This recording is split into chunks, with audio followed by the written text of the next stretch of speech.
जय हिंद। देखिए आज काफी दिनों के बाद क्लास ले रहे हैं। अभी थोड़ा घर में काम था इसीलिए हम क्लास नहीं ले पाए। ये घर का काम करना चाहिए था। तो आज बात करेंगे प्रश्नावली 5.3 की प्रश्न संख्या 16 से 20 तक। इसमें संपूर्ण सॉल्व करा देंगे हम। अभी तक इसके पिछले वीडियो हमने प्रश्न संख्या 1 से 15 तक सॉल्व करा दिया है। अब हम 16 से 20 तक के सॉल्व करा देंगे और इसी से यह प्रश्नावली भी समाप्त हो जाएगी। तो चलते हैं, शुरू करते हैं, देखते हैं प्रश्न क्या है। और देखिए, अगर अभी आप चैनल में नए हैं तो चैनल को सब्सक्राइब कर लें, वीडियो को लाइक भी करते अपने दोस्तों के पास शेयर करते रहें ताकि वो लोग न्यू सिलेबस के साथ क्लास 10 की मैथ पढ़ते रहे। समझ में ना, मैथ साइंस ऑल सब्जेक्ट बेहतरीन तैयारी कराई जा रही है। तो प्रश्न संख्या 16 देखिए क्या है। किसी आप लोग स्क्रीन पर पहले प्रश्न देखिए क्या है। प्रश्न ये है, प्रश्न 16 है, किसी स्कूल के विद्यार्थियों को उसके समग्र शैक्षिक प्रदर्शन के लिए 7 नगद पुरस्कार देने के लिए 700 की राशि रखी गई है। कितने की राशि रखी गई है? 700 की। 7 नगद है। यदि प्रत्येक पुरस्कार अपने से ठीक पहले पुरस्कार से 20 कम है, जैसे आपका पुरस्कार 100 है, पहले का पुरस्कार 100 है और जब दूसरे का मिलेगा तो उसमें 20 कम हो जाएगा, पहले से 20 कम हो जाएगा। दूसरे को 80 मिलेगा कि नहीं मिलेगा?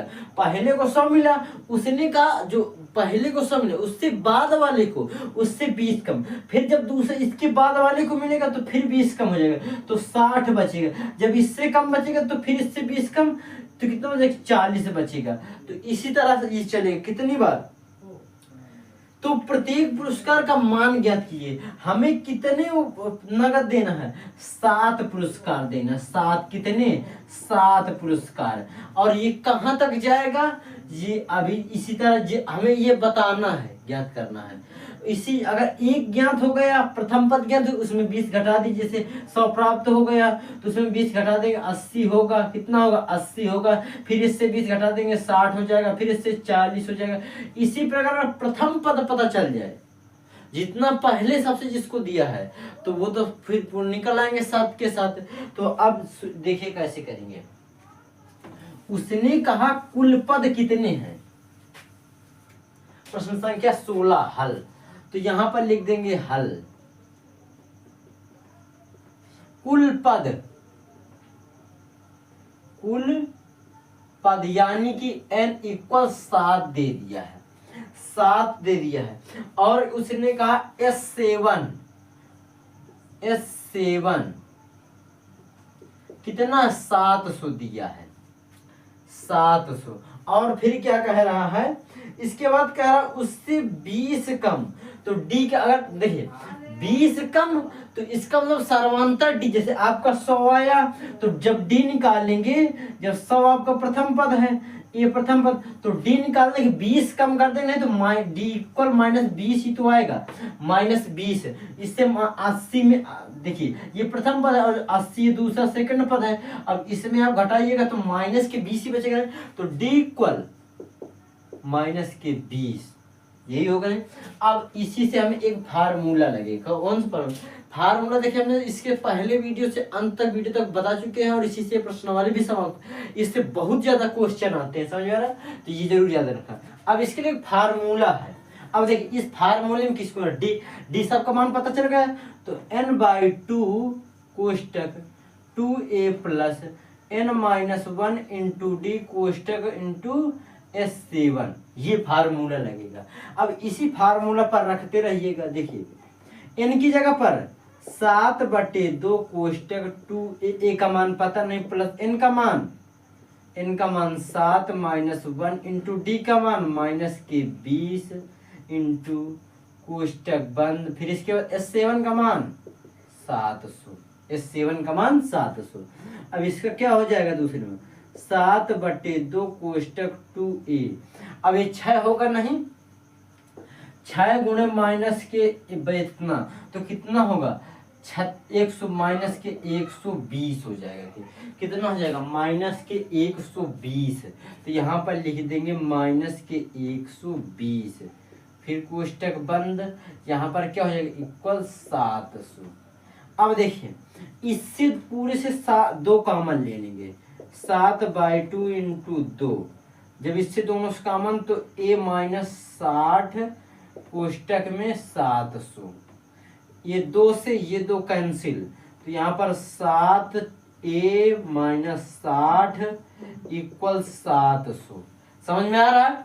अब इस 7 को इधर गुण में इधर जाएगा, भाग में जाएगा, तो a माइनस 60 इक्वल 700 बटे 100। ये 100 से ये कैंसिल, तो कितनी बार जाएगा? ये 7 रहेगा, 100 नहीं 7, तो ये 100 बार जाएगा। कितनी बार?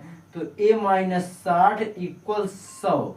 तो अब देखिए a इक्वल 100 माइनस प्लस के 60, तो a इक्वल 160 आएगा। जो प्रथम पद आया है वो कितना आया है? 160 आया है। उसने कहा प्रथम पद जो है वो 60 आया है, तो इसका मतलब प्रथम पुरस्कार, प्रथम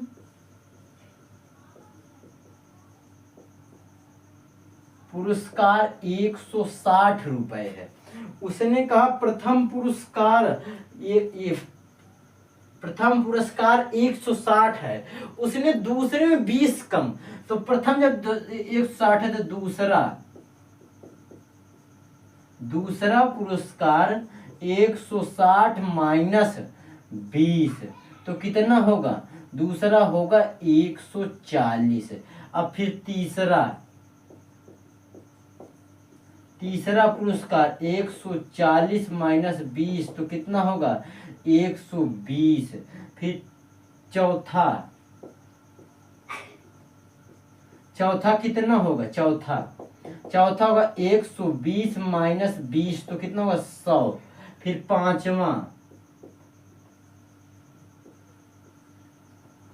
पांचवा कितना होगा? पांचवा प्रथम 100 माइनस 20, तो कितना होगा? 80।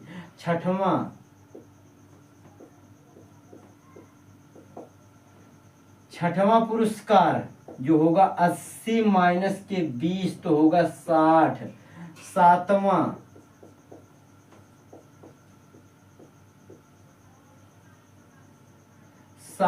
पुरस्कार जो होगा 60 माइनस 20, तो होगा 40।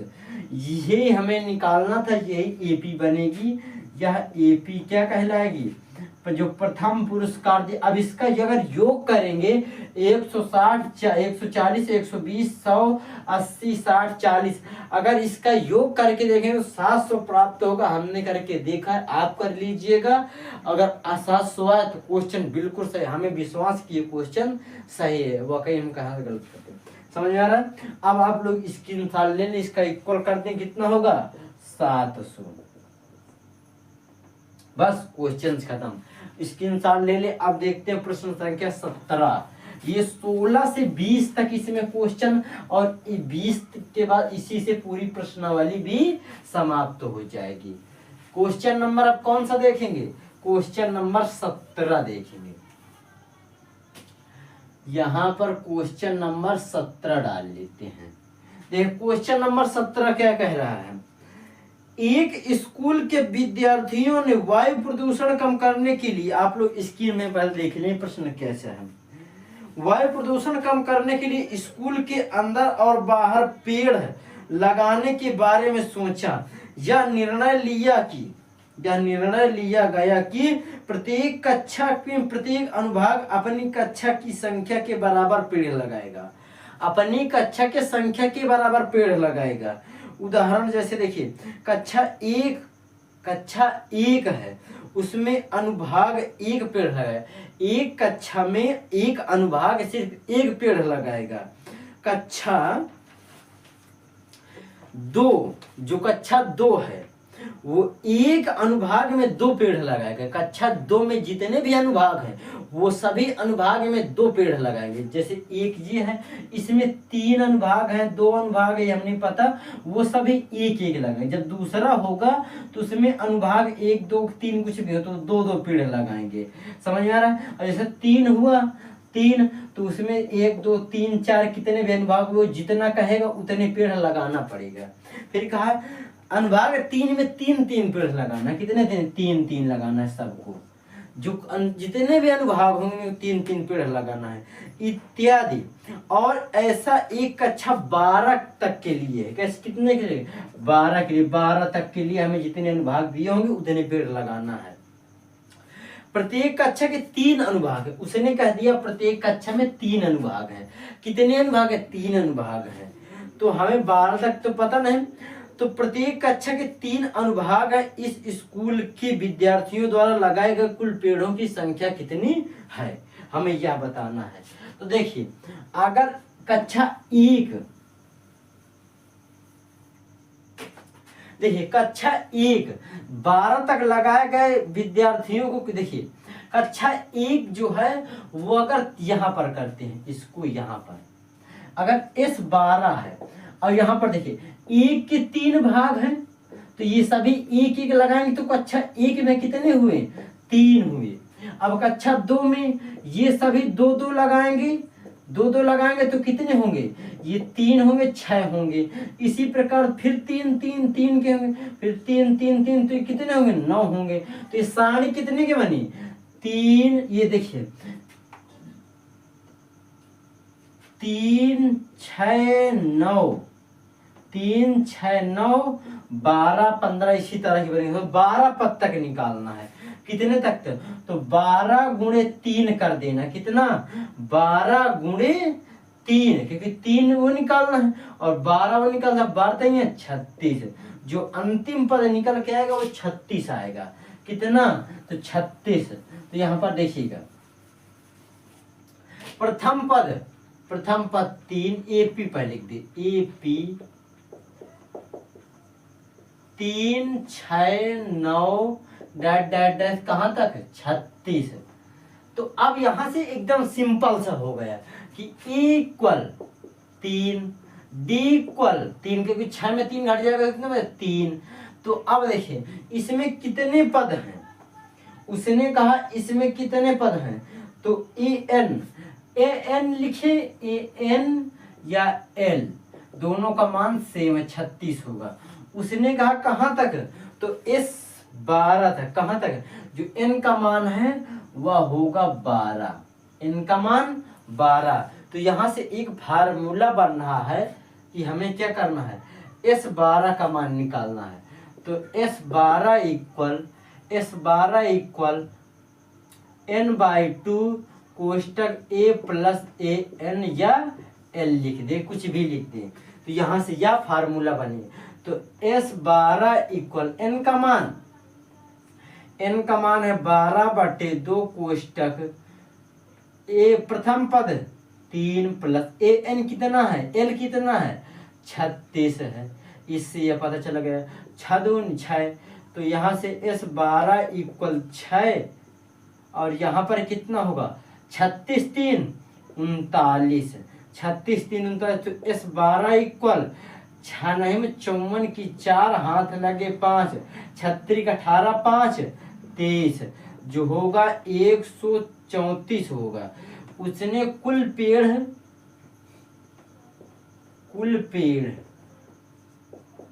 कितने लगाए, कुल पेड़ 234 पेड़ लगाए उन्होंने। यही इसका आंसर है, स्क्रीनशॉट ले लें। कितना सिंपल सा क्वेश्चन, एकदम आसान क्वेश्चन है कि उसने 234 पेड़ लगाए कक्षा 12 तक में सभी अनुभाग ने। तो अब इसका स्क्रीनशॉट ले ले। अब देखते हैं प्रश्न संख्या 18 को।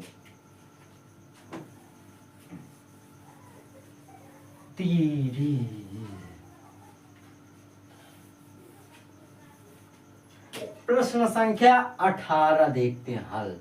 यहाँ पर प्रश्न संख्या 18 देखिए, प्रश्न संख्या 18 क्या कह रहा है। प्रश्न संख्या 18 कह रहा है, आप लोग स्क्रीन पर प्रश्न को देखें कि केंद्र ए, जो इसका केंद्र है, ए से प्रारंभ करते हुए बारी बारी से केंद्रों ए और बी में लाते हुए त्रिज्याएं 0.5 सेंटीमीटर, 1.0 सेंटीमीटर, 1.5 सेंटीमीटर और 2.0 सेंटीमीटर वाले उत्तरोत्तर अर्धवृत्तों को खींचकर एक सर्पिल बनाया जाता है, सर्पिल बनाया जाता है। जैसा कि आकृति 5.4 में आप लोग देख रहे हैं नीचे में दर्शाया गया कि 13 क्रमागत अर्धवृत्तों में बनाए गए सर्पिल की कुल लंबाई क्या है, यह हमें ज्ञात करना है। समझ में? और पाई का मान 22/7 ही लीजिएगा। और ये जो देखिए ए बी की दूरी जो कितने हैं 0.5 है, इतना इतना अर्धवृत्त है, अर्ध इसकी परिधि क्या होगी, देखिए परिधि 2πr होगी। क्या होगी? 2πr होगी। और अर्धवृत्त की परिधि अर्धवृत्त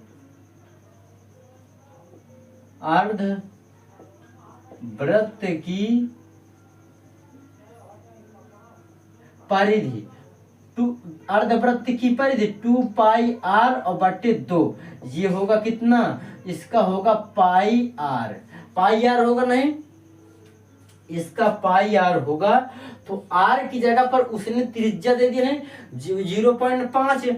तो यहाँ से हमें एक एपी, जैसे देखिए पहले की, यहाँ आप लोग समझ नहीं रहे कि ऐसा है कि जैसे देखिए L1 जो L है वो कितना है, L1 है जो है वो πr की जगह पर 0.5, तो L1 क्या होगा 0.5 पाई।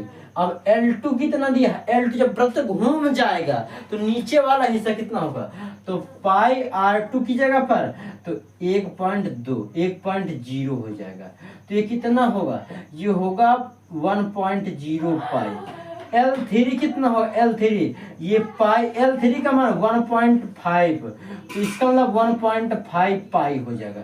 L3 कितना होगा, L4 का मान होगा पाई और 2.0, तो ये कितना होगा 2.0 पाई हो जाएगा। तो इसी प्रकार हमें एक एपी प्राप्त होगा। एपी क्या प्राप्त होगा, 0.5 पाई कामा 1.0 पाई, फिर इसके बाद 1.5 पाई, फिर इसके बाद 1.5 पाई, फिर इसके बाद 2.0 पाई। इसी तरह डैश डैश हमें पता नहीं कहां तक निकालना है। समझ में आ रहा? तो हमें इससे क्या पता चला, A इक्वल 0.5 पाई हो गया और D इक्वल एक में जब 0.5 निकाल देंगे तो कितना बचेगा, 0.5 पाई ही बचेगा। कितना बचेगा, 0.5 पाई। समझ में आ रहा? अब इसके बाद उसने कहां तक कहा है, n का मान कितना है, n का मान 13 है, n इक्वल 13 पद निकालना है। n का मान 13, S13 हमें ज्ञात करना है। कौन सा ज्ञात करना है, S13 इक्वल व्हाट बहुत मेहनत लागू लगती है। S13 का मान हमें पता प्राप्त करना है, इसके बाद हम कर रहे हैं। फिर देखिए S13 का सूत्र क्या होगा, S13 का n/2 कोष्टक में 2a plus n-1 into D, यही लगेगा नहीं। तो n का मान कितना होगा, n का मान 13/2 कोष्टक में a का मान 0.5 पाई, इसका गुणे में 2 कर देते हैं, ये क्योंकि a का मान होने प्लस n का मान 13-1 इंटू डी का मान 0.5 पाई होगा, यही होगा ना। अब देखिए यहां से क्या करें, S13 इक्वल 2, तो क्या होगा, इसमें इसका गुणा करेंगे जब 0.5 में 2 का गुणा करेंगे तो 5 दूनी 10 होगा नहीं, 0 इसके बाद लगाएंगे तो इसका मतलब पाई, अभी गुणा कर देंगे तो पाई बचेगा नहीं, तो यहाँ पर पाई सिर्फ बचेगा। क्या पाई बचेगा, पाई प्लस 12 गुणे 0.5 पाई, यही होगा नहीं। अब देखिए यहाँ पर S13 इक्वल 13/2, यहाँ पर क्या बचेगा पाई और प्लस 12×5 60, तो एक उसमें दशमलव लग जाएगा नहीं। देखिए 12 गुणे 0.6, तो 12×5 60, 0.1 अंक पर, तो यहाँ पर लगाने तो 6 पाई बचेगा सिर्फ, तो यहाँ पर 6 पाई लिख देंगे, 6 पाई और एक ये 7 पाई। तो S13 इक्वल 13/2 गुणे 7 पाई, ये हो गया नहीं। अब देखिए यहाँ पर करते हैं S13 इक्वल 13/2 गुणे 7, पाई का मान 22/7। ये 7 से 7 कैंसिल, 22 से 2 से 22 कैंसिल, 11 बार गया। तो S13 इक्वल 13 गुणे 11, तो ये कितना होगा? S13 इक्वल 13 का नाम 13, 13 का नाम 13 और 1 14। जो S13 का मान आएगा 13वां पद, वह 143 होगा। कितना होगा? 143, और इसी का यह आंसर है। बस क्वेश्चन सॉल्व हो गया। अब देखते हैं प्रश्न संख्या कौन सा? प्रश्न संख्या 19। 18 क्वेश्चन समाप्त हो गए, 19वें को देखते हैं कैसा क्वेश्चन। बहुत अच्छे क्वेश्चन है, सभी लाजवाब क्वेश्चन है। 19 हमारा रजिस्टर कहाँ चल, देखिए प्रश्न संख्या 19। सभी क्वेश्चन इतना, बस इसी से यह प्रश्नावली समाप्त हो जाएगी। और इस प्रश्नावली से कम से कम 10-12 नंबर के क्वेश्चन आना निश्चित रहता है। तो इसको बड़ी ध्यान से पढ़िएगा, जो नया है उसको कमेंट करिए। समझ में आ रहा है? अब देखते हैं प्रश्न संख्या 19 को। प्रश्न संख्या 19 देखिए क्या कह रहा है। आप लोग स्क्रीन पर देखिए, कुछ लट्ठे पड़े हुए हैं। 200 लट्ठों को ढेरी के रूप में इस प्रकार रखा जाता है, जिसमें नीचे वाली पंक्ति में 20 लट्ठे, उससे अगली पंक्ति में 19 लट्ठे हैं, उसके अगली पंक्ति में 18 लट्ठे हैं, इत्यादि। देखिए आकृति 5.5 में यदि 200 लट्ठे कितनी पंक्ति में रखे जाए, उसकी ऊपरी पंक्ति में कितने लट्ठे रखे जाएंगे। तो यहाँ से एक एपी साफ प्राप्त हुआ। कैसी एपी प्राप्त हुई? देखिए एक एपी यहाँ से प्राप्त हुआ कि पहली यहाँ हल लिख देंगे, हल। प्रश्न संख्या क्या है? 19 है। 18 समाप्त हुआ, 19 एक एपी प्राप्त हुई कि 20, 19 और 18, फिर डैश डैश हमें नहीं पता है। वहां से यह प्राप्त हुआ कि ए इक्वल 20, डी इक्वल 19 में से जब 1 घटा देंगे तो माइनस के 1 आएगा। और एस एन का मान 200 आया। एस एन का मान 200 आया। बस इसी से सवाल सॉल्व हो जाएगा। तो एक सूत्र है n/2 कोष्टक में 2a plus n-1 into D. फिर इसके बाद एस एन का मान कितना है नहीं पता, तो n/2, a का मान 20 गुणे 2 प्लस n का मान नहीं पता -1 इंटू डी का मान -1 एस एन का मान 200 हुआ नहीं। तो इसका इधर ये गुणे में, इधर भाग में रह जाएगा गुणे में। तो यहाँ पर देखिएगा n इक्वल 40, यहाँ पर डायरेक्ट कर देते हैं 40। यहाँ इसको कर देंगे तो माइनस के n और ये प्लस के 1, इसका इसमें गुणा कर देंगे। ये तो ये चिन्ह हट जाएगा नहीं जब कोष्टक हटाएंगे। और इधर ये कितना हो, जब इधर कर देंगे तो ये हो जाएगा 400। इधर भाग में रह जाएगा, गुणे में हो जाएगा 400। अब देखिए अब यहाँ पर क्या होगा, n कोष्टक में 41 माइनस n कोष्टक बंद, इधर कितना होगा 400 होगा नहीं। तो यहाँ पर इसका अंदर गुणा कर देते हैं। तो 41n माइनस के n स्क्वायर बराबर 400। अब इसको सही से लिख देते हैं, माइनस के n स्क्वायर प्लस के 41n माइनस के 400 इक्वल 0। अब देखिए इस माइनस को हटाने के लिए पूरे से माइनस कॉमन लेंगे। तो यहाँ से n स्क्वायर माइनस के 41n प्लस के 40। अब देखिए कॉमन में होता क्या है, जहाँ 40 हो, जहाँ देखिए प्लस हो वहाँ माइनस, अगर माइनस कॉमन लेते हैं, और जहाँ माइनस हो वहाँ प्लस हो जाता है। तो हमें यह एक समीकरण प्राप्त हुआ। अब इसके हम गुणनखंड करेंगे। तो 400 के गुणनखंड कितने होते हैं? 400 के गुणनखंड 2, तो 200, फिर 2 से काटा 100, फिर 2 से काटा 50, फिर 2 से काटा 25, 5 से, फिर 5 से इक्वल 1। तो यहाँ कर देंगे 25 और 25, 2 दूनी 4, 4 दूनी 8, 8 दूनी 16, 16 गुणे 25 जब करेंगे तो 400 प्राप्त होगा। और 16 और 25 कितने होते हैं? 16 25 1 और ये 4, तो माइनस के 41 हमें यहाँ से प्राप्त हो जाएगा। तो हम ये करते हैं। अब देखिए हम क्या करेंगे, इसको रफ कर देते हैं। हमें कौन कौन से प्राप्त हो? 16 और 25। तो यहाँ देखिए एन स्क्वायर माइनस के 16 एन माइनस के 25 एन प्लस के 400 कितना?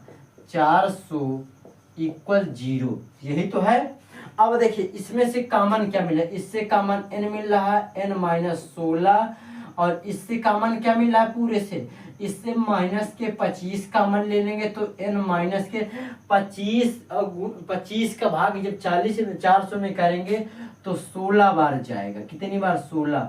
अब देखिए यहाँ पर क्या करेंगे, अब इसको पूरे से कॉमन लेंगे तो n माइनस 16 और इधर कितना बचेगा? n माइनस के 25 इक्वल 0। तो n माइनस 16 इक्वल 0 और n दूसरे में n माइनस के 25 इक्वल 0। तो n इक्वल 16 और n इक्वल 25। अब देखिए इसको करेंगे क्या? अब यहाँ से n का मान तो प्राप्त हुआ, d का मान भी प्राप्त हुआ।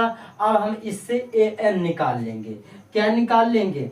an जब निकालेंगे तो देखिए यहाँ पर क्या हमें प्राप्त होगा।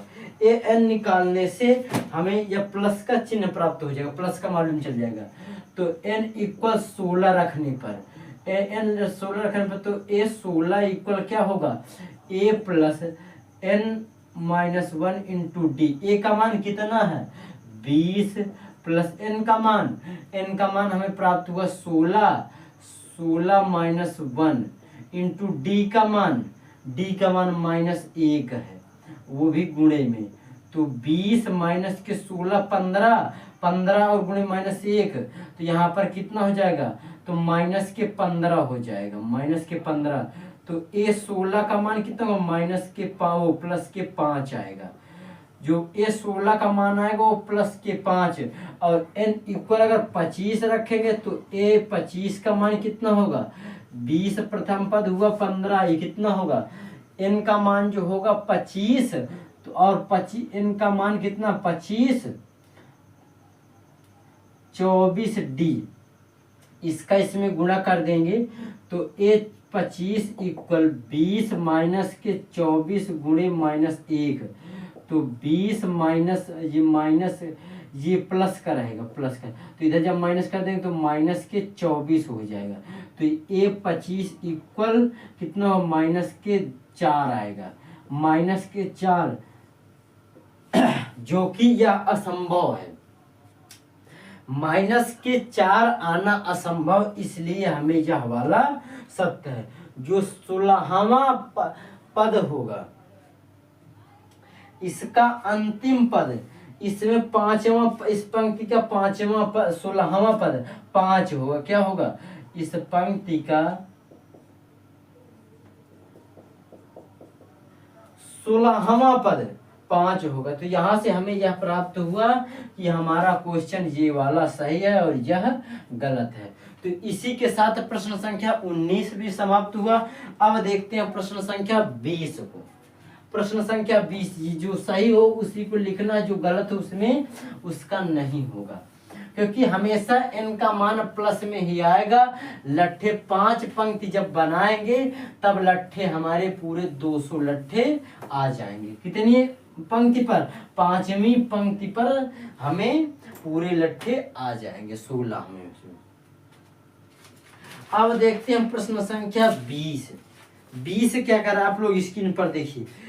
एक आलू दौड़ में प्रारंभिक स्थान एक बाल्टी रखी हुई है, जो पहले आलू 5 से 5 मीटर की दूरी पर है, तथा अन्य आलुओं को एक सीधी रेखा पर परस्पर 3 मीटर की दूरी पर रखा गया है। इस रेखा पर 10 आलू रखे गए हैं। 10 अब काफी वो है। प्रत्येक प्रतियोगी बाल्टी से चलना प्रारंभ करती है, निकटतम आलू को उठाती है, उसे लेकर वापस आकर दौड़कर बाल्टी में डालती है। दूसरा आलू उठाने के लिए वापस चलती है, वापस दौड़ती है, उसे उठाकर वापस बाल्टी में दौड़ती है। जैसे यहाँ से गई, आलू यहाँ पर पड़ी, बाल्टी यहाँ पर रखी, यहाँ से दौड़ कर गई तो यहाँ से जाएगी, फिर वापस आकर बाल्टी में दौड़कर फिर जाएगी, फिर आएगी, फिर बाल्टी में डालेगी। इसी प्रकार बढ़ता रहा, फिर आएगी, फिर जाएगी, फिर आएगी, फिर जाएगी। इसी प्रकार यह चलता रहेगा। तो अब देखिए इसमें कैसे है। फिर इसके बाद क्या कह रहा है, और ये वह ऐसा तब तक करती है जब तक उस सभी आलू बाल्टी में न आ जाएं। इस प्रतियोगी को कुल कितनी दूरी दौड़नी पड़ेगी, संकेत के हिसाब से नीचे दिया है।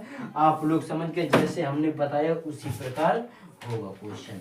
देखिए, अगर एक बाल्टी है, उसने दौड़ा 2, यहाँ से यहाँ तक गई 2, और उसकी लंबाई कितनी 2 मीटर, कितनी 2 मीटर दूरी है, 5 मीटर, तो वो कितनी गई, 10 मीटर गई। नहीं, 10 मीटर तो वो गई ही, 10 मीटर गई। अब दूसरे में अगर वो 5 और 3 और बढ़ गया तो 2 गुणे 5 + 3 तो कितना होगा, 5 3 8 दूनी 16 मीटर चलना पड़ेगा। अगर फिर तीसरा बार गए तो 2 गुणे 5 + 3 + 3 तो कितने 11 हुआ, और 11 दूनी 22 मीटर चलना पड़ेगा, उसको दौड़ना पड़ेगा। तो इसी प्रकार यहाँ पर हम लिख देंगे हल लिखा हुआ यहाँ पर लिखेंगे। प्रथम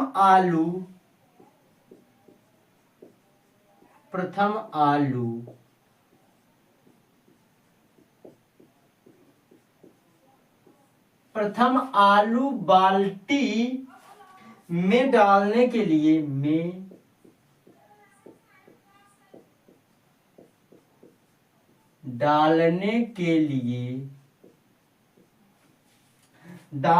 लिए तय दूरी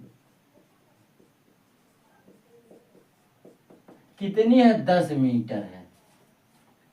कितनी, 10 मीटर, ये निकल के आया।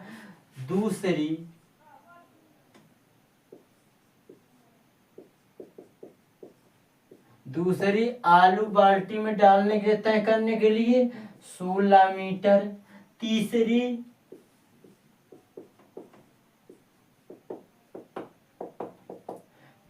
22 मीटर। तो यहां से एक एपी प्राप्त हुआ है।